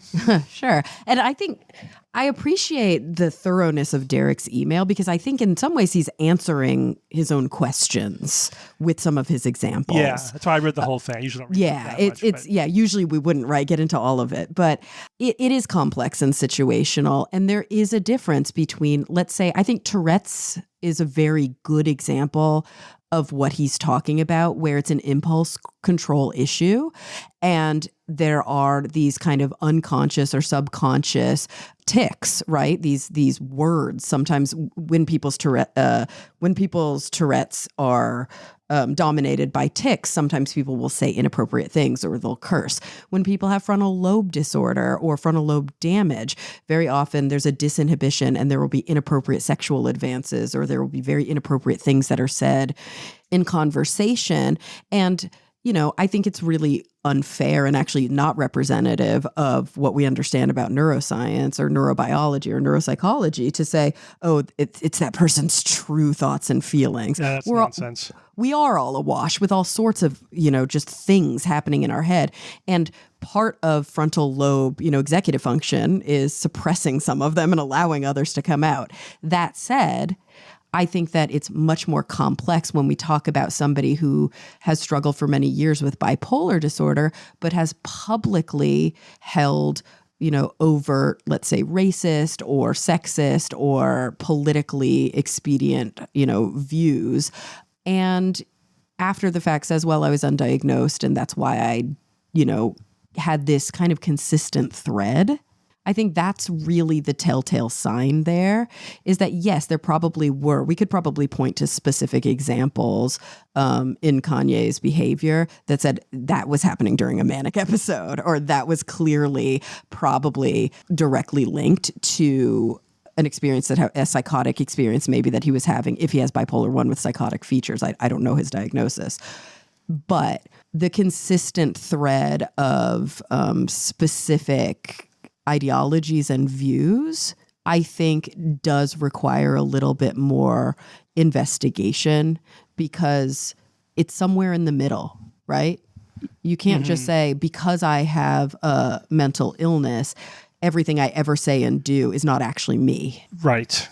That's completely unfair. Yeah. So I think there's a couple things we could say about this. It's easy to talk about, I think, and this is super complicated, but relatively easy to talk about disease states, right? Because we know, and what's interesting is that disease states don't just exacerbate your baseline. That's only one type of thing that can happen. We often talk, I don't know if you ever use this term in psychology, but in neurology, we'll talk about the pre-morbid personality. 100%. Yeah. What was that person's pre-morbid personality? Because that's our baseline, and then we see how it changed, and that gives us insight into what kind of process is going on. And sometimes it completely flips. I'll never forget this one patient I had. Just as a little anecdote. This old guy who was apparently, you know, normal, nice guy, and then he became demented, a certain type of dementia, and he became, in a word, evil. Like he looked at you like he wanted to rip your head off, like with so much drip. You could feel it. It was palpable. It was really interesting. That was all the morbidity. That was not his pre-morbid personality at all. Phineas Gage, famously, he had a railroad spike go through his head and all of a sudden he was a jerk. Yeah. Remember? Yeah, that's like how people were like, ooh, what happened to this actually, guy? Kara, he had lots of different things change. Like he became super infatuated, or he had an affinity with nature. All these different behaviors came out from that. Yeah, because he had a massive brain injury and it changed his personality. But the question is, in the non-pathological people, you know, at the other end of the spectrum, like how much are people really responsible for their neurology, right? We all have, we're born with personalities. We're born with we're given our brain. We don't, you know, create our brain.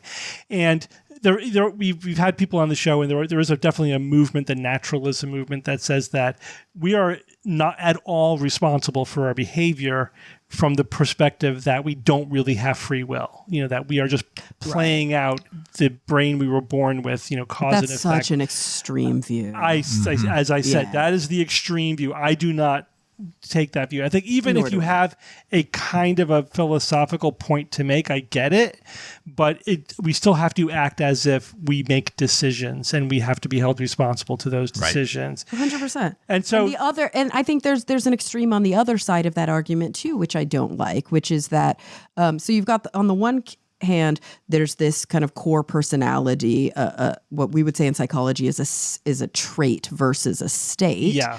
But I also do believe that those things are, I don't think they're fixed, first of all, but even beyond how fixed they are heavily influenced by all sorts of structural and cultural and experiential things in life. I think that we can have both things be true at the same time. We are products of our environments, and we also are responsible for our actions. Yeah, exactly. And the degree to which our personality, our behavior, our thoughts, or whatever are cultural versus we've to some extent taken control of our own parenting, of our own development, and just a slave to our neurology or whatever, it's a continuum. And it's a multifaceted continuum. You have multiple layers interacting in complicated ways. And so, I get... I don't think you could make one blanket statement about everybody. I know you agree with that you have to just sort of individually look at people. If you're within, just to use a phrase, like if you're within 2 standard deviations of a typical, like neurotypical person, you basically have to be held responsible for the decisions that you make, even if you have more challenges than somebody else. So you may have a little bit less inhibition or a little bit more anger or whatever it is. You're still But don't get me wrong. Like severe bipolar disorder, you may be 2 standard deviations. Oh yeah, absolutely, absolutely. Even though it may seem like racism is something that is learned and it's just, you know what I mean?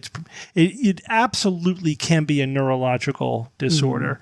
People can become paranoid and have feelings of persecution, which absolutely could play into racist narratives.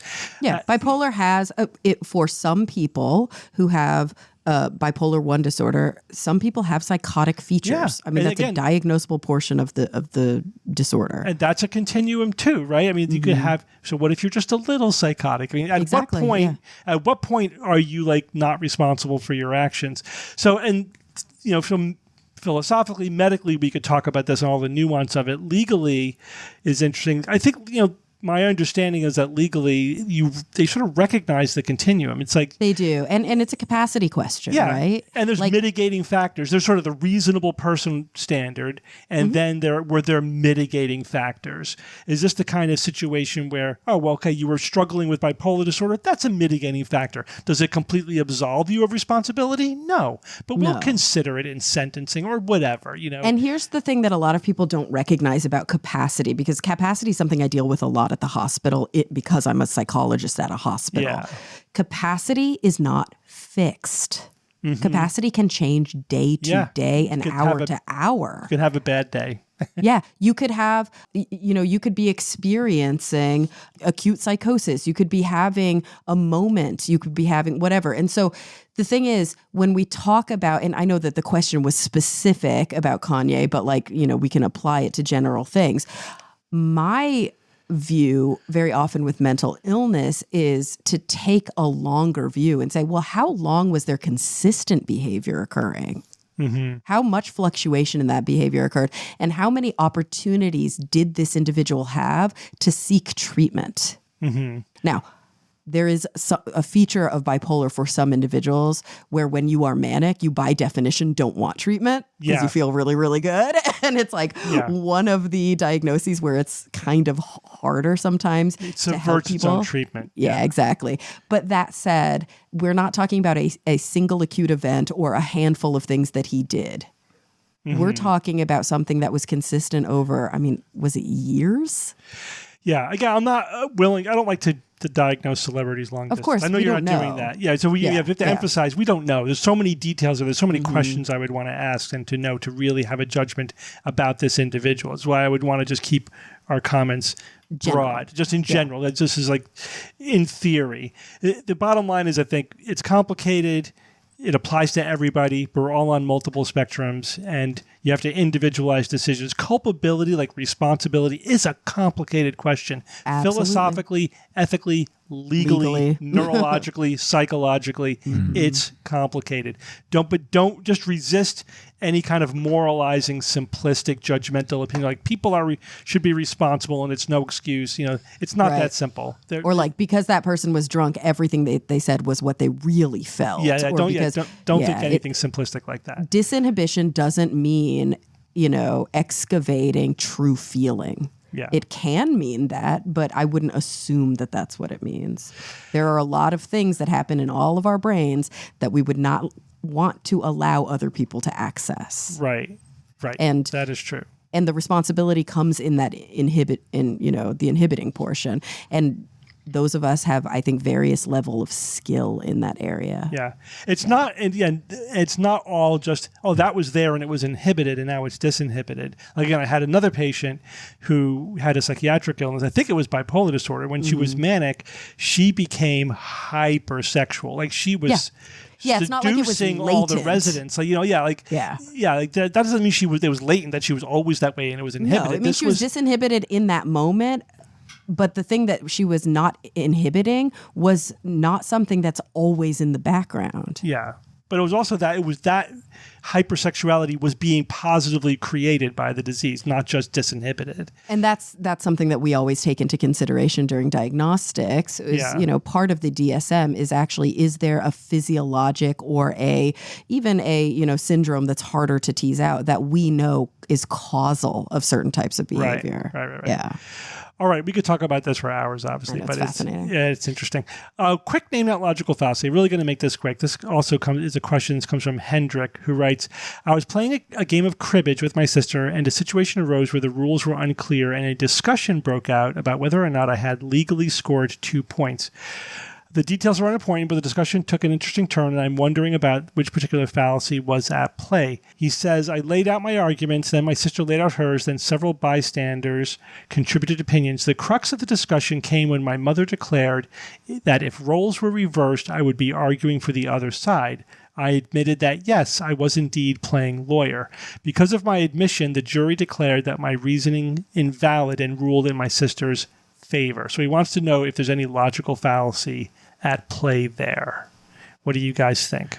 Ooh, this is a tough one because I think yes, but I also think that he is committing a fallacy. Well, I think that's the fallacy. Oh, okay. All right, we're on the same page there. Yeah. Yeah, you hit it. I think that's that's what the whole thing is. Mm-hmm. It's because you were engaged in motivated reasoning, your argument is incorrect. But that is not true. You could be motivated to have the correct opinion about something, right? So both sides. I mean, if we assume in this case that both people were playing lawyer and defending their position. The particular details are not important for the illustration, but it's possible that neither of them were correct. There's no objective answer, or one was right and the other was wrong. Whatever, that's determined by the specific details of the case. Yes. Not the motivations of the person making the point. And just because you commit an informal logical fallacy, that doesn't mean that you have flawed logic. And I think we have to remember that too. Yeah. They're informal for that reason. That's critical there. Yeah, I know. Somebody else sent us an email saying that their professor or somebody had made the case that you shouldn't even teach the informal logical fallacies because they do more harm than good. I disagree, obviously. Yeah, I disagree with that. But it was because of the fallacy, right? It's because that's too many people use them as the fallacy, which basically means dismissing an argument because you can frame it as a fallacy. But, I mean, it just leaves out all the gray area. It's like, I think the most common thing I say in therapy with my patients is, a behavior is helpful until it's not. Yeah. A thing is good until it's not. And I think you could say the same thing about discussing informal logical fallacies. Like, it can be really helpful to really dig deep into the logic of your arguments. Yeah. But once you become so obsessed with only having logical arguments and you leave, empathy and, like all of these other features out of the conversation, that's not healthy anymore. Yeah, and not only that, and the way I approach the fallacy problem is to recommend, listen, you should be using your understanding of the informal logical fallacies to police your own thinking and your own arguments. Not as a cudgel against someone else. Not as a weapon against somebody else. Because as soon as it becomes a weapon, then you're committing a fallacy, basically. Yeah, agree. It's not what it's for. Hendrik, if you're listening, the next time you're playing cribbage, I happen to be a passionate cribbage player. Just ask me what about the rule. I'll help you decide whether there was a legal 2 points or not. That's right. Appeal to authority. You can substitute the appeal to authority for the fallacy. All right. Let's move on with science or fiction. It's time for science or fiction.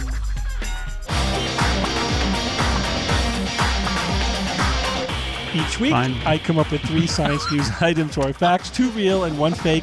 Then I challenge my panel of skeptics to tell me which one is the fake. It's a sort of a theme. These are all just regular news items, but they're kind of all within the biological realm, if you will. You guys ready? Sure. All right. Here we go. Item number 1. A new study finds that living at high altitude significantly reduces the risk for diabetes. Item number 2, researchers demonstrate that mouse-derived brain organoids are able to learn and remember tasks often used to train AI using reinforcement learning. And item number 3, a recent review of research finds that animal behavior, such as vigilance and foraging, has a variable response to interaction with humans, with fear-driven behavior increasing, changing little, or even decreasing. That's obviously in different situations, right? Jay, go first. All right. Have you guys noticed, by the way, that I'm doing a strict rotation this year? No, I haven't. I haven't actually. Oh, interesting. Thank you, Steve. Steve, the first one about the living at high altitude will reduce the risk for diabetes. At first blush, if you've ever been to high altitude, what are you talking, like Colorado, like 4,000, 5,000 feet? Yeah, pretty high. Yeah, that's pretty high. There are physiological changes without a doubt. Most of them your body can get used to and everything. So I'm trying to think, like, what would be the mechanism here to affect diabetes, which essentially is blood sugar management? What would be that? What would that pressure do, or lack of pressure do? God, that's cool, though. It's intriguing. I don't know. I just don't know about that one. Let me switch to the other two, see if I have any strong opinions. All right, so the second one about the researchers that demonstrate the mouse-derived brain organoids, they're able to learn and remember tasks often used to train AI. So, Steve, how are they training these organoids? With reinforcement learning. But, clarify what an organoid is, right? It's a mouse-derived brain organoid. It's just a piece of brain. Yes. Yeah, it's not a piece. Well, it's not really a piece of brain. They're not taking a piece out of a mouse brain. They're using derived stem cells from a mouse, turning them into neurons, and then growing some brain cells with it to create not a brain, but like a clump of cells that have some properties of a brain, right? Yes. As we've talked about this before on the show, it's kind of a way as a research tool. So you could study how it's somewhere between a single neuron and a brain, right? It's a clump of neurons interacting with each other. So we could ask questions about those interactions. Yeah. And this is one, like, can that actually function? Can it process information and learn to do stuff, right? So in your professional opinion, Steve, is this the beginning of, like, these brains taking over the world or not? We'll talk about it after you give me your answer to science fiction. All right, I think this one is science. Brain cells, neurons are incredibly refined cells that do incredible lift as far as I'm concerned. They're amazing. I would not put this past any kind of mammalian brain cell. So that one is definitely science to me. The third one is a recent review of research about animal behavior, and you're saying vigilance and foraging has a variable response to interactions with humans, with fear-driven behavior increasing, changing little, or even decreasing. Okay. Yeah, so again, to clarify, because there's a lot of information to put into one sentence, but This is a review of 30 years of research, and they were looking at lots of different types of interactions with humans. And in some situations, animals were more fearful, and some that didn't see much of a difference. And in other situations, they were even less fearful.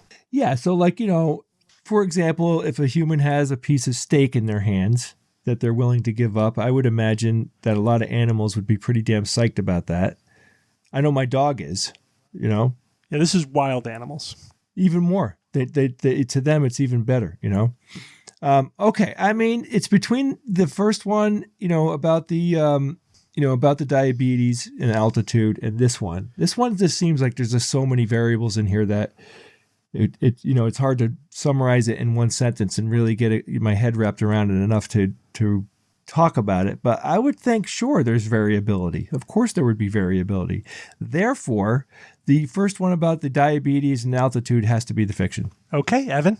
Yeah, I'm having a hard time figuring out why high altitude would significantly reduce the risk of diabetes, unless significantly is the key word here. Statistically significant, I imagine, is what we're talking about here. Some measure that is other than noise. But I don't know why.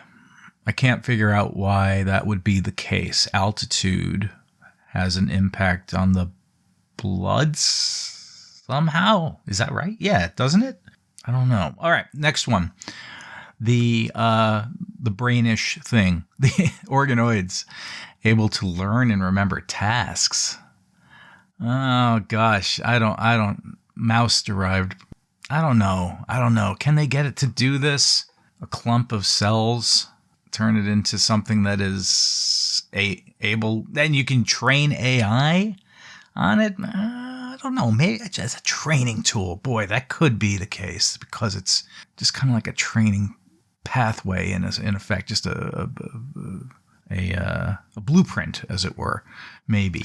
Yeah, so to clarify, they weren't using this to train AI. Right. They were using Similar methods that are used to train AI. They basically treated the organoid as an AI to see if it actually could also...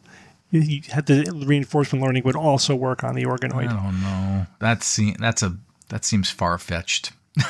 I'm having a hard time.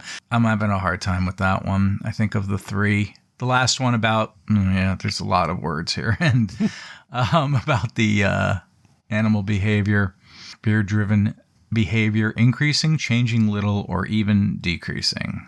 There is a variable response. That's the point. Well, yeah, I'm not having as big a problem with this one. It's the brain organoids one that I'm having the trouble with, and it's probably, I admit, it's my own limits in understanding exactly how an organoid like this really does function. But I'm just having a feeling that this one's going to be the fiction, having a very hard time wrapping my own organoid around it. So I'll just say it's the fiction. Okay, Kara? Yeah, this one's tough because I feel like they could all be science. Like there's not one thing where I'm like, that doesn't seem real. They all just seem like, sure, why not? So I don't really understand the mechanism with the diabetes risk, but obviously it's going to have something to do with either insulin production or blood sugar. And high altitude, lower oxygen, but that would affect a lot in your blood. So I could see there's some weird relationship with blood sugar there. But I can't for the life of me hypothesize what that kind of connection is, except that you're saying it reduces the risk of diabetes. So if somehow low oxygen environments maybe reduce blood sugar or increase insulin, which downstream would reduce blood sugar. Let's see. And then the mouse-derived brain organoids, like this one I think requires more... I feel like this one is the vaguest of them, and that's why it's also bothering me. Like, they are able to learn and remember tasks. Well, an organoid can't really do anything. It's just processing information. Exactly. There has to be some sort of output that is being measured that's like hooked into it. They're using it as if it was a circuit, as if it were... Yeah, and that makes sense, right? So if the organoid is fed information and then there's some sort of output that is measured. Like we used to do MEA research, and we would have these little monolayer cell cultures, and we could literally just read the electrical activity of them. So we add a drug or we change the environment and the electrical activity changes, and then we could draw inferences on what was happening based on, are they firing more frequently? Are they firing in unison? And so I could see doing something like that and actually using enforcement learning. It doesn't seem far-fetched at all to me. It's the whole using the same training model as an AI. I don't even see why that matters. It's like, okay, just do enforcement learning. Like you don't need AI for that. And also organoid research is still pretty new. Like a lot of what we've looked at with organoids historically has been like, I think like self-assembly stuff. Like what do they naturally do? I'm not sure how much we can use them as circuits yet, or we can use them as sort of like detectors on chips, for example. And then the last one is this animal behavior such as vigilance and foraging. Okay, so either like perking up their ears and being like, ugh, don't come at me, or I'm comfortable enough to eat or to pick berries. Yeah. So that has a variable response with fear-driven behavior, increasing, changing little, or even decreasing. Yeah, of course, because it's going to be variable to how the people are, like Jay said. If you're shooting at them, I think they're going to be afraid. But like we managed to domesticate dogs. Like, I don't see why a study wouldn't show that raccoons and bears are not as afraid of people, or coyotes, for example, than animals that we hunt and kill. So that one seems reasonable to me, too. So I think, honestly, they could all be science, but the one I feel like something's missing is the organoid one as well. So I'll go with Evan. But this one's tough, Steve. Okay, and Bob. Yeah, it's tough. And as everyone else, I just can't see the connection between the altitude and risk for diabetes as well. I can barely even speculate on what that could be. I'm thinking maybe you want us to push us in that direction, potentially. Who the hell knows, though? The organoid one, the problem I have with that is that, I mean, a mouse can learn and remember tasks. So you're saying that this organoid can do some of the most sophisticated behavior that rats already do? That makes me a little bit skeptical. And then the third one, Steve, was this the interactions change with the same animal with different people, or different animals? No, if you're looking at same person. How are animals in this area behaving, and what kind of interactions do they have with humans? Right, that's basically the kind of question they're asking. Yeah, I mean that's not bothering me nearly as much as the organoid one. I'm gonna go with. Is it just me and Kara then for organoid Evan. fiction? Evan's organoid. And Evan, yes, the three of us. Yeah, I'm gonna have to go with them and say that that's fiction. Everyone's rubbing me the wrong way a little bit. I mean, still wouldn't surprise me either way, but that's my best shot. Yeah, that's how I here. feel too. All right, so you guys all agree on the third one, so we'll start there. A recent review of research finds that animal behavior, such as vigilance and foraging, has a variable response to interaction with humans, with fear-driven behavior increasing, changing little, or even decreasing. So the question is humans are basically considered the top super predator of the apex planet. predator. Yeah, right? Of course, yeah. We are threatening. And we are threatening. And generally, wildlife likes to keep a wide berth away from humanity. So the researchers were interested they reviewed the past 30 years of research to see what does the actual data say about wild animal behavior, and specific behaviors like vigilance and foraging. Like exactly as you said, are they like constantly worried and looking over their shoulder and perking up, or do they feel comfortable enough that they could feed? Because those two things do have like an inverse relationship. And that's the downside of hypervigilance in animals, that they have less time to forage, right? Adaptively, the evolutionary pressures would want them to have exactly as much vigilance as they need, but no more. Right? Does that make sense? Because there's a cost. Absolutely. There's a cost to that vigilance. Yeah. All right. So what they found was that the effect of interactions with humans was highly variable. This one is science. Yeah. So and Kara, you actually you were very good. You hit up on it. If in areas where there's hunting, their fear-driven behavior goes way up. Of course. Smart. Gunshots. Dead animals. Yeah. In other areas where there wasn't direct hunting going on, they didn't detect any significant change. But in some locations, wild animals felt more comfortable as a result of their overlap with humans. And why do you think that is?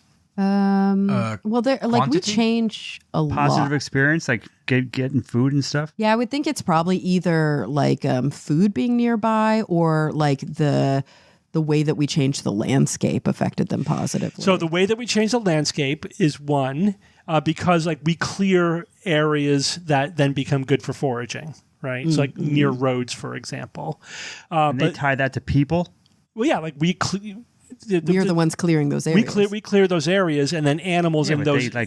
But so like being near roads is considered interactions with humans. It's more, they counted that as passive, as a passive interaction. Animals will take paths in a national park. They will take a footpath that was made by humans because it's easier to walk along a footpath. That's why we need more of those animal bridges and tunnels. A wildlife crossing. But here's a big one.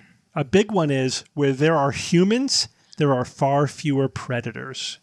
And so that makes sense. Yeah, we scare away the predators away. Wolves and so they like hanging out in human areas because they could forage and be comfortable. They don't have to worry about as many predators. So that was interesting. I guess we'll keep going backwards. Number 2, researchers demonstrate that mouse-derived brain organoids are able to learn and remember tasks often used to train AI using reinforcement learning. Evan, Kara, and Bob, you think this one is the fiction. Jay, you think this one is science. I'd give you a little bit more detail before I do the reveal, because if there was a study, obviously, the title of the study is Goal-Directed Learning in Cortical Organoids. And the specific task that they used was the cart pole task. So basically, the cart pole, imagine you have a cart like on a rail. Yes. And there's you're balancing a pole in the middle, and you have to move the cart back and forth to keep the pole balanced. That's it. That's the task. And programmers use that to train AI with reinforcement learning. So they just said, all right, let's just do the same thing, but with this clump of cells and see if it works. And it was able to learn the task, but it couldn't remember the task. So this is the fiction. Oh, it couldn't remember. Oh, and That's remember the is the key. And remember was we the key didn't even here. think about that. Oh, I missed remember. It does work as a circuit, but it has no mechanism by which it could remember. So after 45 minutes, whatever training it did completely fades away. There's no long-term memory. That was the key in this one. I almost flipped 2 and 3 in terms of which one was the fiction, but I thought that would work. All right, and then that means that a new study finds that living at high altitude significantly reduces the risk for diabetes is science. And this study was not the first one to show this. This has actually been known for a long time. It did support that conclusion. But this study was trying to ask why it reduces the risk for diabetes. You guys all good, because that's what we all want to know. You all keyed in on that. Yeah, which of course is like there's no intuitive answer to that. They did find an answer, and I'll tell you, Kara, you came the closest. Obviously, you're the biologist in the group, so you know how to think about these sorts of things. It does have to do with oxygen. Okay. And it Does it have to do with blood sugar? And it has to do with blood sugar. Okay. How, though? Yeah, how? So what they found... That's the question. What they found is that in low oxygen environments, that red blood cells absorb blood sugar because it helps them deliver oxygen more efficiently. Oh, nice. Weird. And so it becomes a significant glucose sink when otherwise they are not a significant glucose sink. So it lowers blood sugar, which reduces the risk, the strain on insulin and insulin resistance, and it reduces the risk of diabetes. But it doesn't negatively affect the red blood cells, them carrying that excess sugar around? No. Oh, that's really cool. Yeah. Yeah, I guess because you poop out your red blood cells a lot. Yeah. You? They only live for 120 days or something anyway. That makes sense. They don't even have a damn nucleus. Right. But they're good at carrying sugar. That's cool. There's still cells? The people were really puzzled by this. Like, what's happening here? Why is altitude doing this? They just had no idea that red cells could become a significant glucose sink, and just happens. It's just a side effect. They're doing it for the oxygen delivery. It's just a side effect that it. I wonder if that could be like a treatment for diabetes. Yeah, how significant who knows? is this? Yeah. Go live on a mountain. Did Or they not say just how that, significant? Just some sort of like oxygen reduction. Yeah, I mean, it's clinically therapy or significant. something. I mean, I don't know how else you want to characterize it. It could be a treatment. Anything that would lower blood sugar to this degree, That's cool. could be another option. I don't know, but I don't think you'd want to make people hypoxic to do it. No, you'd want, it would need to be mildly. But if you could find a way to leverage this mechanism without the hypoxia, maybe that there's a drug target in there or something. I don't know. It's interesting to think about. Yeah, I thought that was really fascinating. Yeah, that is cool. All right, Evan, give us a quote. Astrology is a disease, not a science. It is a tree under the shadow of which all sorts of superstitions thrive. Only fools and charlatans lend value to it. And that was written by Rabbi Moses ben Maimonides, who was born in 1138, died in 1204. So 12th century philosopher, jurist, and physician of the Middle Ages, who also authored 10 influential medical works covering topics like asthma, diabetes, and hygiene. He was considered a practitioner of the natural sciences who championed empirical observation over blind reliance on ancient authority. Wow, he must have been a standout in his time. Right? What did he say about diabetes and living at altitude? Right, yeah, no kidding. How about that? I didn't even know Steve was going to come up with a diabetes topic tonight. But it is always fascinating to read bits of wisdom from people from 1,000, 2,000 years ago. It's like, wow, that's relevant today. Yeah. Yes. But the thing is, the ancient philosophers did sort out most of the basic stuff. You know what I mean? Like everything worth thinking about, they pretty much did that 1,000. They knew what just atoms didn't know the were. mechanisms. Yeah. Yeah. Yeah, the roots of most of what we might consider modern enlightened ideas, whatever, or philosophy, goes way back to basically the first time people started thinking about things systematically, you know? Greek interesting. philosophers. All right, well, thank you guys for joining me this week. Sure, man. Thank you, Steve. You're welcome. Steve. And until next week, this is your Skeptic's Guide to the Universe. Skeptic's Guide to the Universe is produced by SGU Productions, dedicated to promoting science and critical thinking. For more information, visit us at theskepticsguide.org. Send your questions to info@theskepticsguide.org. And if you would like to support the show and all the work that we do, go to patreon.com/skepticsguide and consider becoming a patron and becoming part of the SGU community. Our listeners and supporters are what make SGU possible.